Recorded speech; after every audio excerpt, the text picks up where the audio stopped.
Shalom Bapak Ibu dan selamat bertemu kembali di YouTube saya Pendeta Rudolf Hapasaribu Channel. Dengan dan lewat channel ini saya komit untuk senantiasa menyebarkan pengajaran firman Tuhan karena saya percaya berlandaskan Yesaya pasal 55 ayat 11 bahwa firman Tuhan yang saya dan Bapak Ibu saudara-saudara semuanya juga ikut sebar lewat apapun termasuk lewat video ini tidak akan kembali dengan sia-sia, tetapi akan bekerja sendiri lewat kuasa dan berkat urapan Roh Kudus.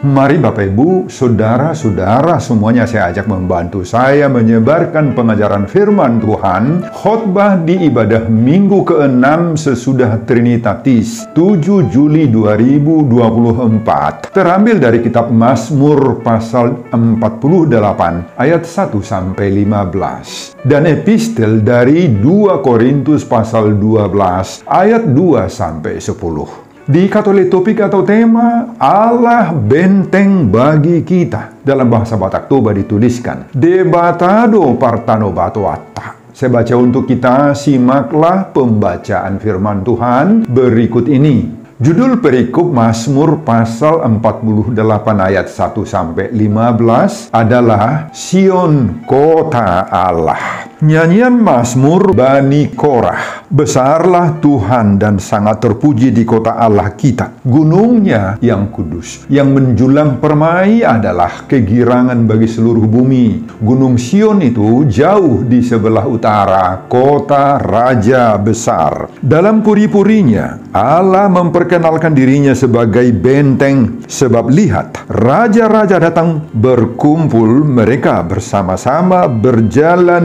maju. Demi mereka melihatnya, mereka tercengang-cengang, terkejut, lalu lari kebingungan. Kegentaran menimpa mereka di sana. Mereka kesakitan seperti perempuan yang hendak melahirkan. Dengan angin timur engkau memecahkan kapal-kapal Tarsis. Seperti yang telah kita dengar, demikianlah juga kita lihat di kota Tuhan semesta alam, di kota Allah kita, Allah menegakkannya untuk selama-lamanya. Kami mengingat, ya Allah, kasih setiamu di dalam bait-Mu. Seperti namamu, ya Allah, demikianlah kemasyuranmu sampai ke ujung bumi. Tangan kananmu penuh dengan keadilan. Biarlah gunung Sion bersukacita. Biarlah anak-anak perempuan Yehuda bersorak-sorak. Oleh karena penghukumanmu, kelilingilah Sion dan edarilah dia, hitunglah menaranya. Perhatikanlah temboknya, jalanilah puri-purinya, supaya kamu dapat menceritakannya kepada angkatan yang kemudian. Sesungguhnya inilah Allah.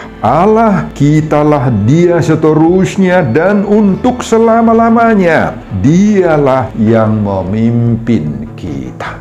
Bapak, Ibu, dan saudara-saudara, demikianlah nats khotbah kita di ibadah minggu ke-6 sesudah Trinitatis tanggal 7 Juli 2024. Dihubungkan dengan topik minggu Allah benteng bagi kita. Debatado partano batoata. Saudara, Mazmur 48 ini ditulis oleh Bani Korah. Bani Korah adalah keturunan Lewi yang memiliki tugas memuji-muji Tuhan di bait Allah. Mazmur menobatkan gunung Sion, yaitu Yerusalem sebagai kota Allah.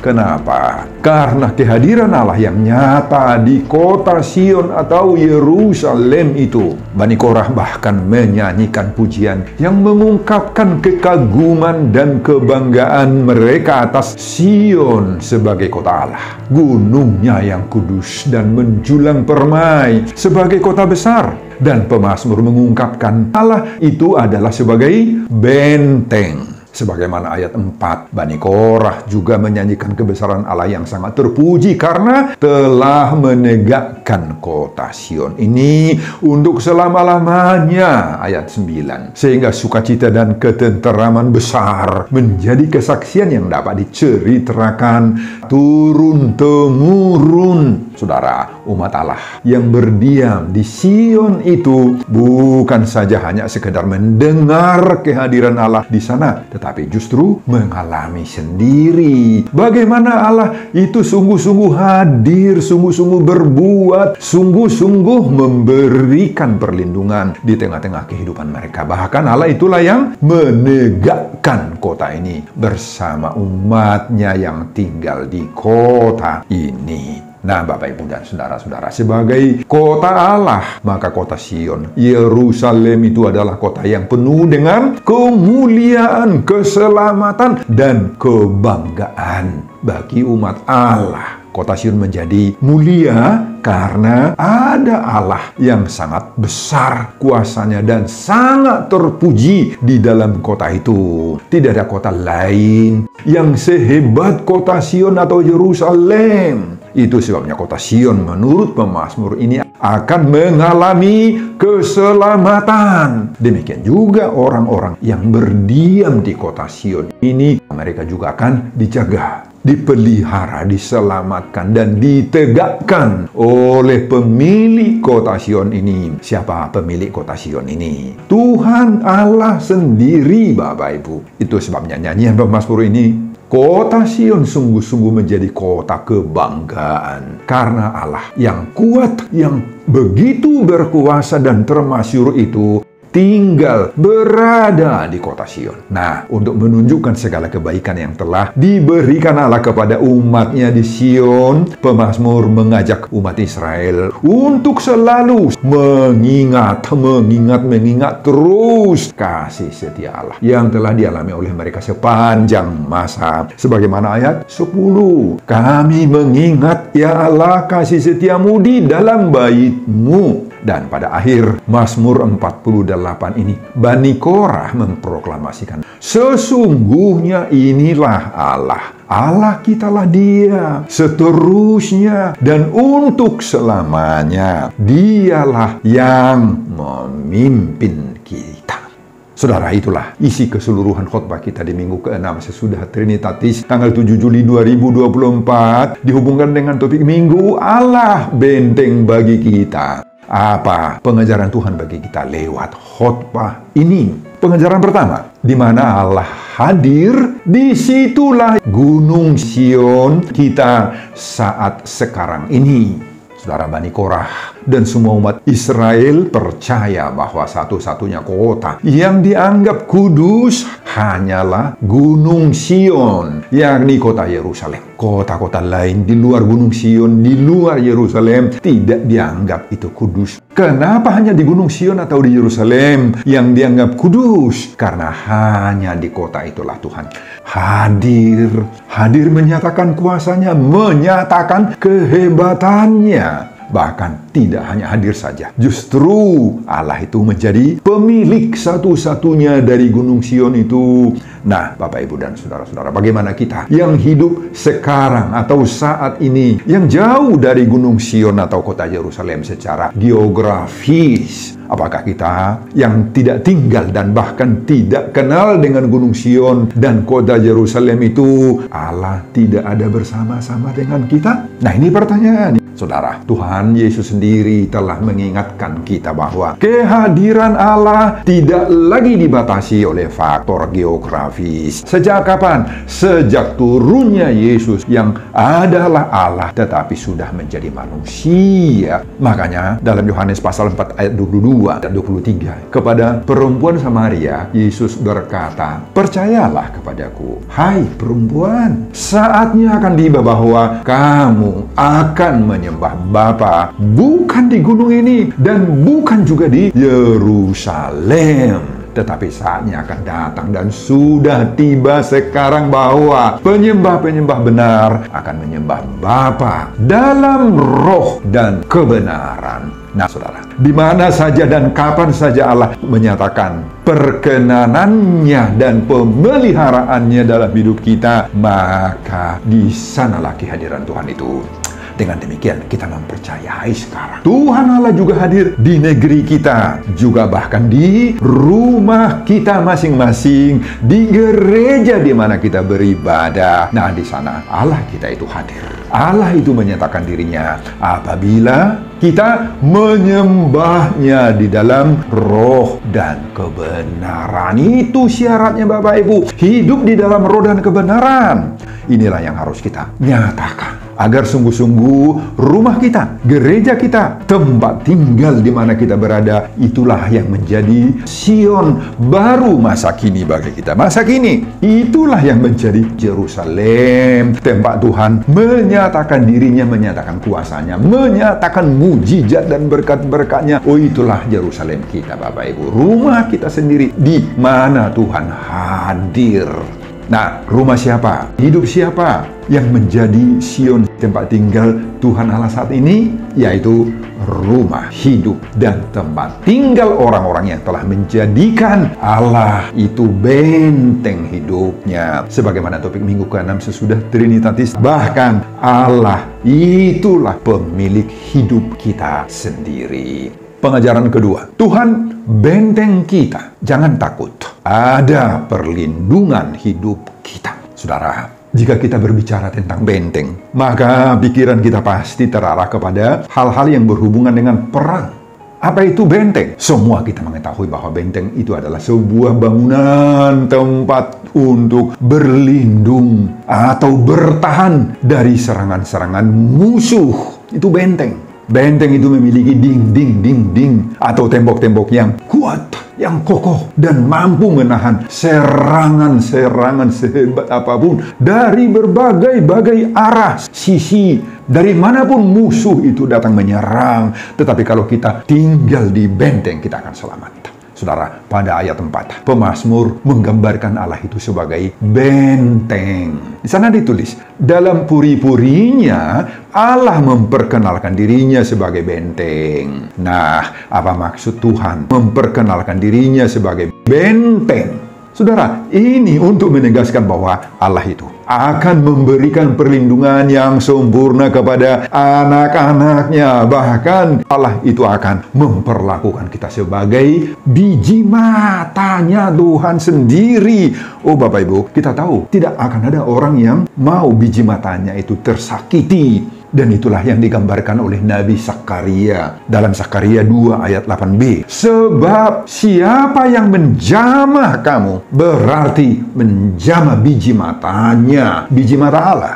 Nah Bapak Ibu, inilah pentingnya kita di hadapan Tuhan. Inilah istimewanya kita orang-orang percaya ini. Di mata Tuhan, kita ini adalah biji mata Tuhan. Tidak mungkin Tuhan mau biji mata Tuhan itu sendiri, yakni kita orang-orang percaya ini, diserang oleh berbagai musuh. Makanya Tuhan itu menjadi benteng kehidupan kita. Nah Bapak Ibu, inilah yang menjadi topik atau tema minggu kita saat ini tadi. Allah benteng hidupnya. Saudara, dalam perjalanan hidup kita sehari-hari ini tentu saja kita mengalami banyak sekali masalah, pergumulan, tantangan hidup, dan bahkan juga menghadapi penderitaan-penderitaan yang menerpa kehidupan kita ini tuh banyak sekali. Kita mengalami baik itu ancaman terhadap kesehatan kita, ada sakit penyakit yang menyerang, masalah dalam keluarga, pariana konon, gangguan terhadap keharmonisan rumah tangga, keharmonisan keluarga, masalah hidup sehari-hari, masalah dalam ekonomi, masalah juga kepada usaha, bisnis, nomor 33 yang bekerja di mana-mana. Juga berbagai-bagai masalah terjadi di sana yang bisa sangat-sangat menyusahkan hati dan pikiran kita banyak sekali Bapak Ibu.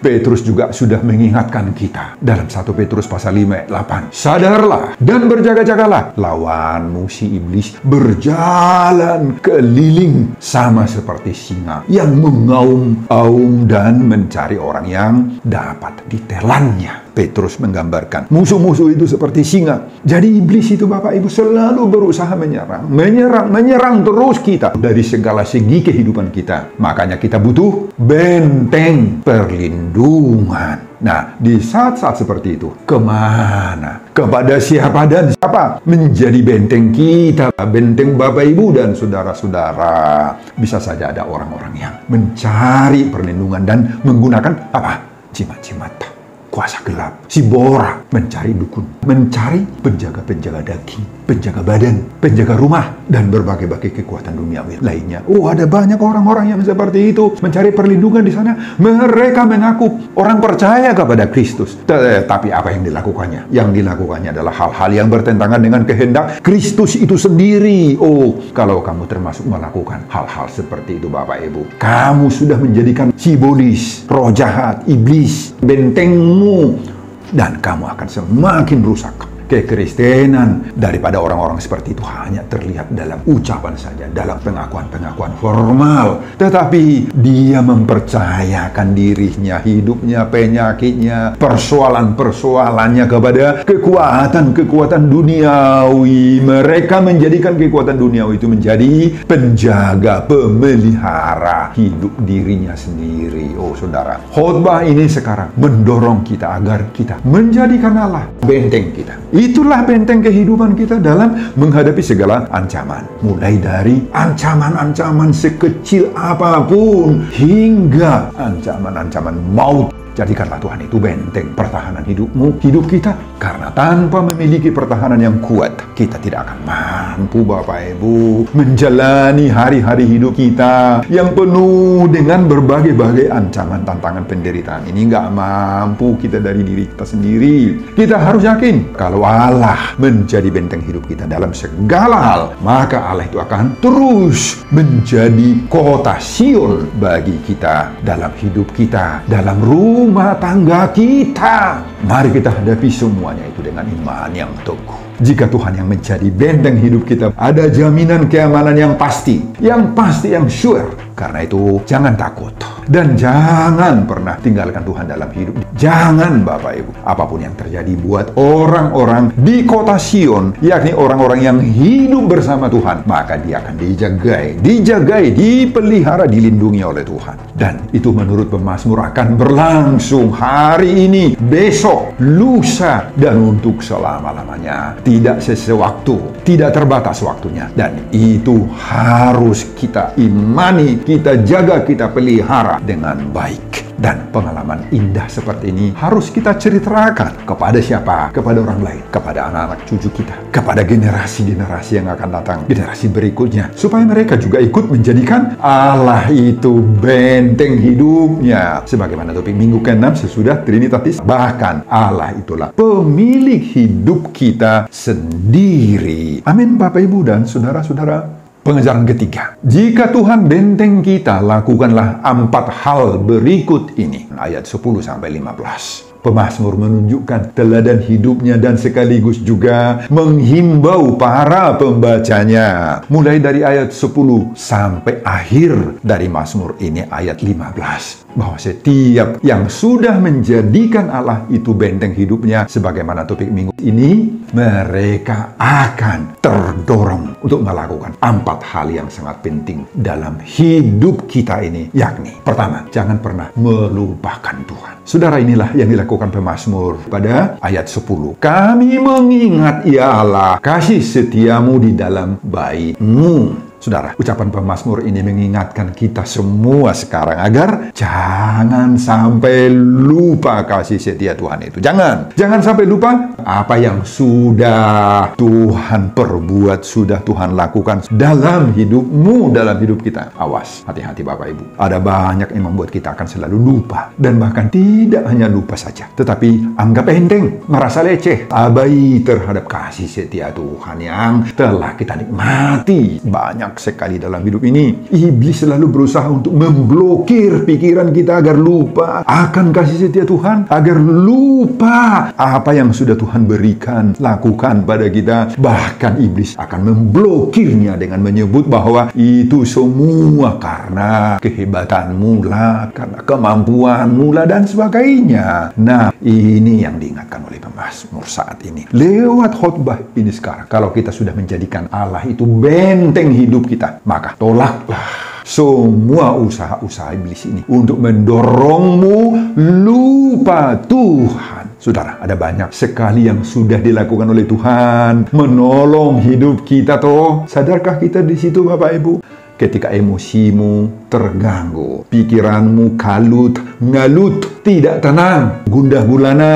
Kamu dilanda oleh rasa takut. Sudah mencoba segala usaha agar keluar dari masalah-masalah, agar keluar dari rasa galau ini, tetapi tidak juga surut. Dan menurut kita tidak ada lagi yang bisa menolong kita. Menurut kita. Tetapi di saat seperti itu Bapak Ibu, terasa ada pertolongan Tuhan. Sehingga semua ketidaknyamanan hidup tadi itu perlahan-lahan, sedikit demi sedikit akan pulih. Akan ada sukacita bagi kita. Ketika pekerjaanmu, usahamu, bisnismu, tiga-tigamu, sumber-sumber penghasilanmu mengalami berbagai-bagai persoalan. Tidak jalan. Dan sudah sampai down.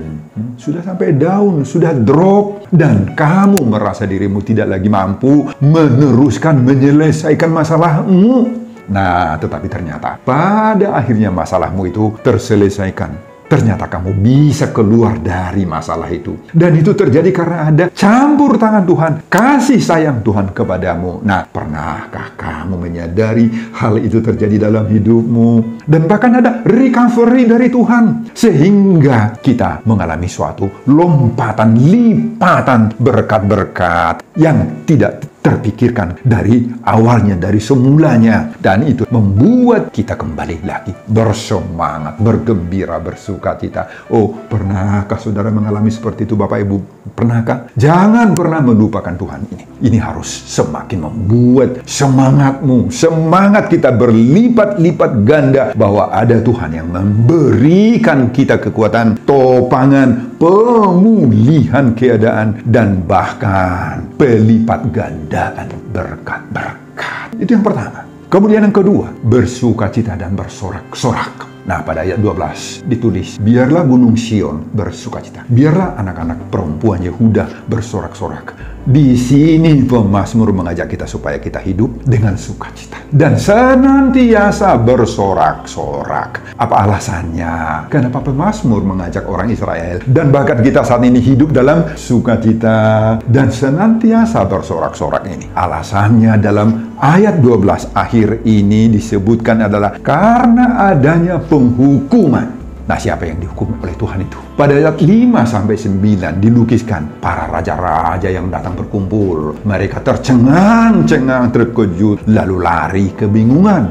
Kegentaran menimpa mereka di sana. Mereka kesakitan seperti perempuan-perempuan yang hendak melahirkan. Demikian juga kapal-kapal Tarsis dipecahkan Tuhan dengan angin timur. Nah, saudara, ini menggambarkan kuasa Tuhan yang memukul lawan-lawan Tuhan. Tetapi orang-orang yang benar, orang-orang yang menjadikan Tuhan itu benteng hidup mereka, maka mereka akan dijaga, dipelihara, dilindungi, dinaungi oleh Tuhan, Bapak Ibu. Saudara, inilah dasarnya. Kita harus tetap bersukacita. Marhirasni roha mahita terus. Hidup dalam damai sejahtera lah kita senantiasa. Karena apa? Karena orang-orang percaya, yaitu kita, memiliki pemimpin dan sekaligus benteng kehidupan yang kuat sekali. Meskipun kita diberondong oleh berbagai-bagai persoalan hidup. Ada sakit penyakit, krisis demi krisis dalam pekerjaan, dalam usaha. Seperti tadi kita sebutkan. Sumber-sumber rezeki kita, keuntungan, semuanya serba merosot. Ada persoalan-persoalan dalam keluarga, dalam pariana ekonomi, dan lain-lain. Oh, Bapak, Ibu, dan saudara-saudara. Ingat, dalam keadaan seperti itu, ada Tuhan yang menjadi sumber sukacita kita.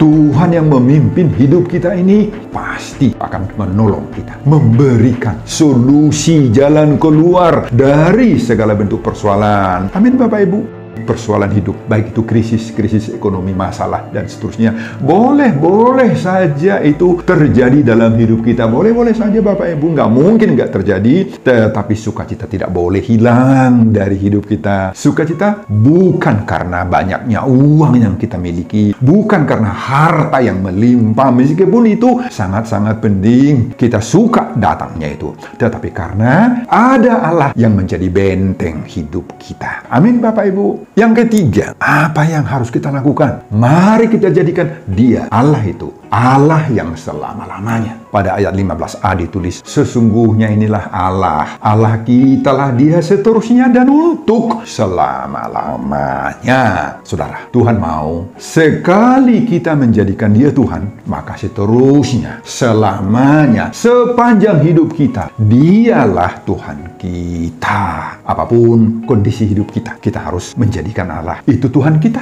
Baik ketika kita dalam keadaan krisis, kesulitan, menghadapi sakit penyakit. Apalagi ketika kita diizinkan oleh Tuhan menikmati hidup ini senang, penuh berkat-berkat. Maka kita harus menjadikan Tuhan itu benteng dan Tuhan forever and ever. Selama-lamanya. Jangan pernah melupakan atau meninggalkan Tuhan itu. Jangan beralih mencari Tuhan-Tuhan yang lain. Apalagi sekali lagi menjadikan cimat-cimat, dukun-dukun, penjaga-penjaga daging menjadi Tuhanmu. Jangan. Yesuslah yang menjadi Tuhan sejati bagi kita. Untuk selama-lamanya. Tidak ada yang lain di luar Yesus. Selama hidup kita.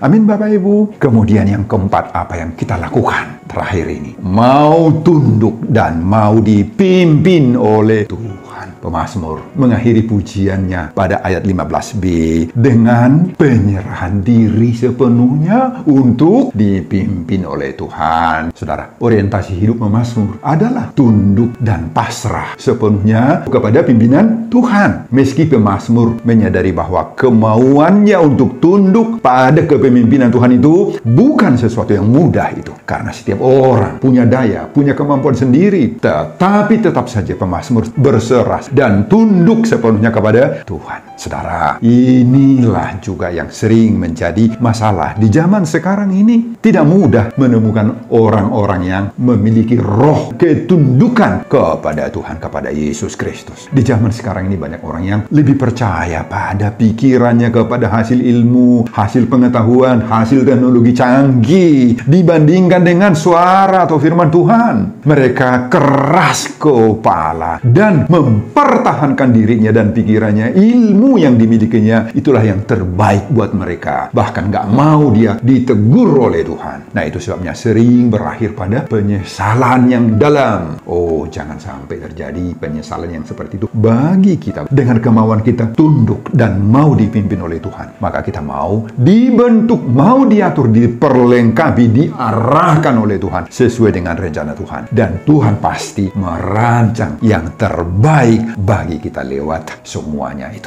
Bagi orang yang mau diatur, dipimpin oleh Tuhan, maka dia sudah menjadikan Allah itu benteng hidupnya. Debatado, partano, batuana. Sebagaimana topik minggu ke-6. Sesudah Trinitatis. Amin Bapak Ibu.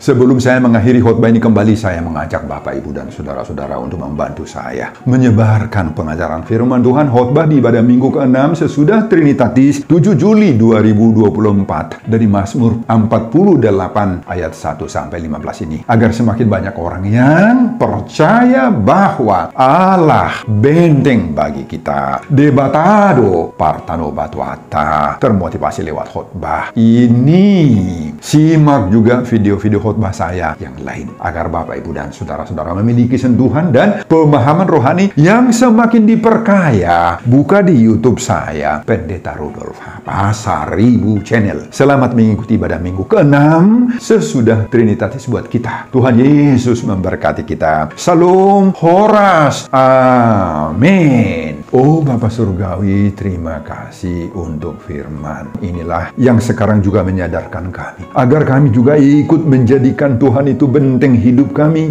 menjadikan hidup kami ini Sion masa kini, menunggu Yerusalem baru di sorga kelak. Jangan biarkan kami melupakan Tuhan. Tuhan tetap selama-lamanya menjadi benteng yang kuat dalam hidup kami. Berkati hamba-Mu dalam mempersiapkan khotbah-khotbah berikutnya bagi kemuliaan nama Tuhan. Amin.